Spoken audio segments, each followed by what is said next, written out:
Color is everywhere we go. We are so savvy as homeowners today because we experience design and color with everything we purchase, from a toothbrush to a sofa, from a wastebasket to a car. Everything is high design. Even the small little cars have high design inside. The small little Ford Focus has more design in the interior of the car than the Mercedes did 20 years ago. So we are looking at high design everywhere we go.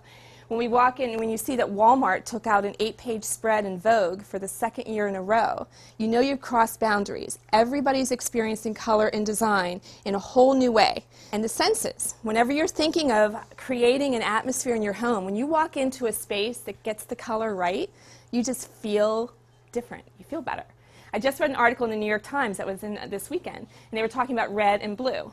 And they were saying how red stimulates. That's why most restaurants are painted red or orange or yellow. Those colors stimulate your appetite, whereas blue decreases your appetite, but it also makes you more creative. Like a blue color calms you down and can make you more creative. So they did an experiment with architects and designers. They had them do 2 different bar settings. One they painted red and one they painted blue. More people went into the red bar area and were very vibrant and chatty and talking. The people that went into the blue bar sat down and stayed there a lot longer and had longer conversations. So it's just interesting the way color can transform just a simple thing like color. Both places were exactly designed the same, just color was different. So we know the world through our senses, so you can create this atmosphere. Starbucks was the king of this. They engaged all 5 senses when you walk into their store. They call it their design language. So you smell the coffee, you taste the coffee, you hear the music playing, you see the color on the wall, and you feel the fabric on the sofa and the chairs. All 5 senses are engaged. So when you plop down at $3.50 for a cup of coffee, which really costs 50 cents, you are buying the experience, not just the coffee. And they've created, your shoulders just naturally relax when you walk in there. They've created this whole space. And you can do that in the same way, it's the same way in your home too. So I wanted to show you a little bit about how color can change everything. This is a hacienda project in Texas that was done for one of a customer with one of our designers. And so here's the before, and here's the after. And I'll show you them right next to each other. But just look at how just adding color to the wall and a little bit of lighting changed this completely.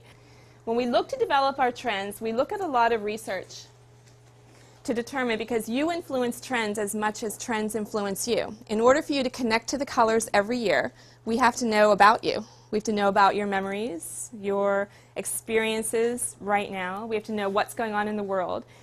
4 years ago, when soft pink, anchored with chocolate brown, was very, very popular. Soft pink is a compassionate color. It was right after 9/11 in the war.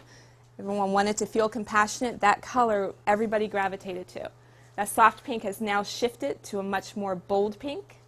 But all those things have an effect on which colors we connect to each year. So we take a look at people.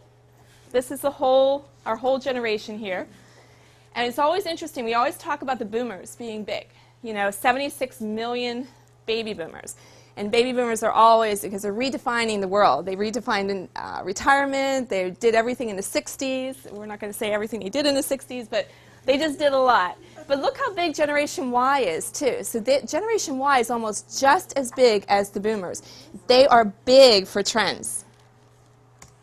So digital generation is 4-year-old to 13-year-olds. They're all about discovery.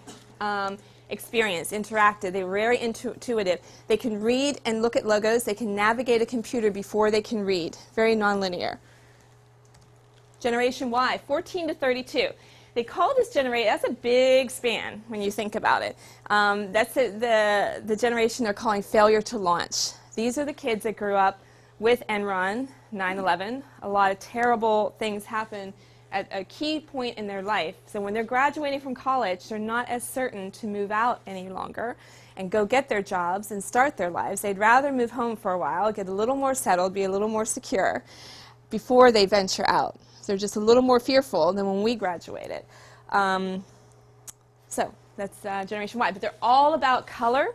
They haven't seen that avocado green that came out in the 70s, so it's fresh and new to them.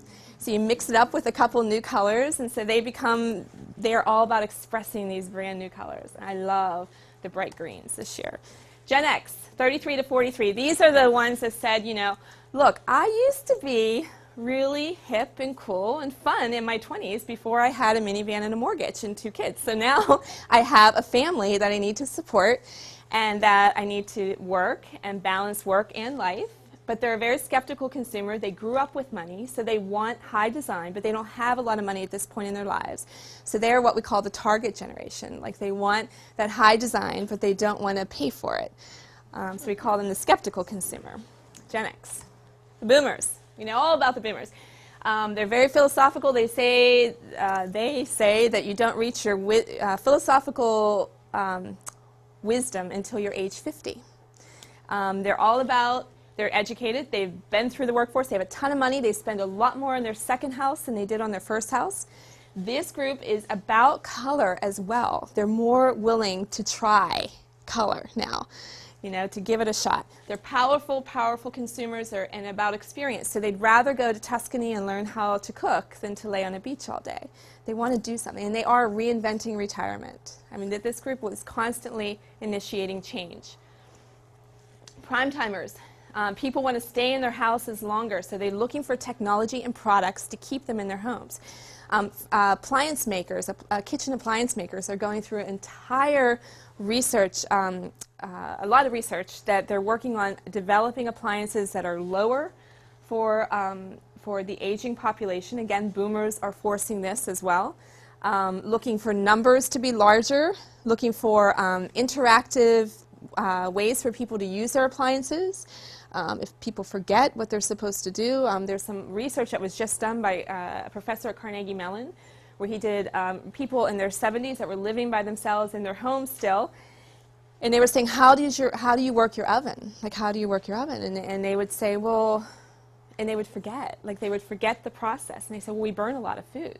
And so it was like very clear to them that they needed something just for those days that they just couldn't remember, to tell them, here are the steps to do. So little things like that. A lot of things are happening in design that way as well.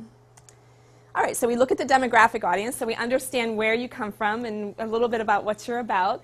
And then we look at society. What's society thinking about right now? And right now it is a time of worry. There's a lot of things going on in the world, the economy, the wars, and of course the environment. The environment is one of the key features in our trends for this year, Eco-Eco, because it's all about, you know, what are we doing to sustain the environment? We have to be more conscious of that. So you're seeing rock stars driving hybrids, or no longer, you know, driving huge cars, and they're just trying to make green be more glamorous. Green is not a trend; it's a movement. It's here to stay. It's not leaving. You don't have to compromise quality for green anymore with flooring and paints and everything. So everybody can go green if they want to. These are just some examples that I pulled up real quickly for you. Some commercial examples. This is vertical landscaping done on a building in Japan. So it helps to keep the building cool in the summer and warm in the winter. And it's really beautiful. It's very beautiful. This is in San Francisco, the Academy of Sciences, on the roof. This is an anthropology store in Alabama. We're still trying to figure out where the door is. We don't know how to get in. But again, just something creative, something green, to add more green to all the cement out there. Wind power is huge, huge in Europe. It's going to be way big here soon. We're going to see a lot more of this coming our way. Residential applications for it, where it can actually attach to a residential house and for energy and power, as well as huge commercial buildings. This little Katrina cottage, it was designed by an architect in Denver. Everybody's moving from the McMansions down to smaller footprints, but they don't want to compromise quality. So if they're going to go small, which is great, they still want the high design in these things. So they developed this to build thousands of these in the Katrina ravaged areas. And now these have just exploded like crazy. People really love these little cottages. And inside they're very simple, but it's very nice design.